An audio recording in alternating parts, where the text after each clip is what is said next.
ভারতীয় গোয়েন্দা সংস্থা রয়ের ইন্ধনে প্রধান বিচারপতি মোহাম্মদ ওবায়দুল হাসানকে সঙ্গে নিয়ে ভয়ঙ্কর এক ষড়যন্ত্র চলছিল। জুডিশিয়াল কু করার কথা ছিল। এই ষড়যন্ত্রের পেছনে ছিলেন ক্ষমতাচ্যুত প্রধানমন্ত্রী শেখ হাসিনার ছেলে সজীব ওয়াজেদ জয় ও সাবেক তথ্য প্রতিমন্ত্রী মোহাম্মদ এ আরাফাত। এই জুডিশিয়াল কুয়ের পরিকল্পনার তথ্য পেয়ে যান সেনাবাহিনীর গোয়েন্দা সদস্যরা। তাদের দেওয়া তথ্য পেয়ে ষড়যন্ত্র রুখে দেয় শিক্ষার্থীরা।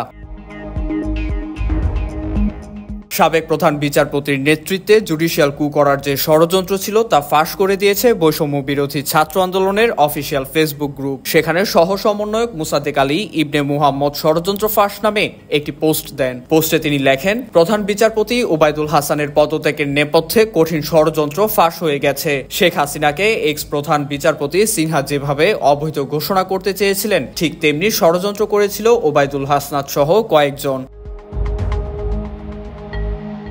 সজীব ওয়াজেদ জয় এতদিন আপনাদের সাথে আমি নাই, মা নাই বলে বলে হঠাৎ শনিবার রয়টার্সকে বলেছেন তার মা পদত্যাগ করেননি। এটি একটি পরিকল্পিত ঘোষণা ছিল, যা পরে বোঝা গেছে। সেনাবাহিনীর নিচের দিকের অফিসাররা যদি জনগণের পক্ষে না থাকতো, তাহলে আজকে আরেকটা রক্তবন্যা বয়ে যেত।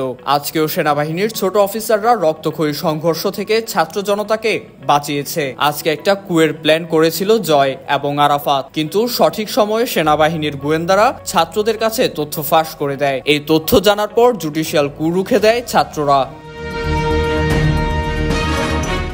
জয়, আরাফাত আর তাদের গাইডদের গোপন প্ল্যান ছিল এই রকম। ডক্টর মোহাম্মদ ইউনুস যখন রংপুরে আবু সাইদের বাড়ি পরিদর্শন এবং কবর জিয়ারতের জন্য যাবেন এবং তারপর ওনার হেলিকপ্টার যখন আকাশে থাকবে, তখন সেই সময়ে হাইকোর্টের অ্যাপিলেট ডিভিশনের বিচারপতিরা ফুল কোর্ট বসিয়ে এই অন্তর্বর্তী সরকারকে অবৈধ ঘোষণা করবে। সাথে সাথে এই কুয়ের সাথে জড়িত সেনাবাহিনীর 25 কর্মকর্তা, চাকরি থেকে কর্মবিরতিতে থাকা দুর্নীতিবাজ পুলিশের একটি দল রাজধানীতে হট্টগোল শুরু করবে। আর শেখ হাসিনা ভারত থেকে বাংলাদেশে চলে আসবেন এবং সাথে সাথে আওয়ামী লীগের আত্মগোপনে থাকা নেতাকর্মীরা মাঠে চলে আসবেন। এই পরিকল্পনা বাস্তবায়নের জন্য প্রধান বিচারপতি সরকারের সাথে কোনো আলোচনা না করে হঠাৎ 57 বিচারপতিকে জরুরি মিটিংয়ে ডাকেন। স্ক্রলে জরুরি মিটিং ডাকার সংবাদ দেখে দর্শকরাও কনফিউজড হন, কিন্তু আগে থেকে গোপন খবর পাওয়া ছাত্র জনতা সকাল 9টার আগেই চতুর্দিক থেকে ছুটে এসে হাইকোর্ট ঘেরাও করে। সেনাবাহিনীর সমর্থনে প্রধান বিচারপতি পিছু হটতে বাধ্য হন এবং পালিয়ে থাকেন। মিটিং স্থগিত হয়। ছাত্ররা বিচারপতির বাসা ঘেরাও করে রাখে। সেনাবাহিনী শৃঙ্খলা রক্ষার সেখানে ছিল। পদত্যাগপত্র সরকারকে দেওয়া হয়েছে নিশ্চিত হয়ে ছাত্ররা হাইকোর্ট এবং বাসভবন ত্যাগ করে।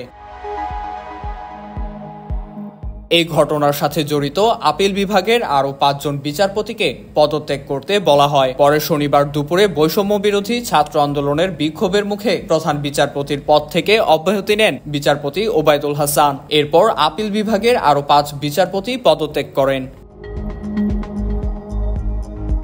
IVTV USA, New York।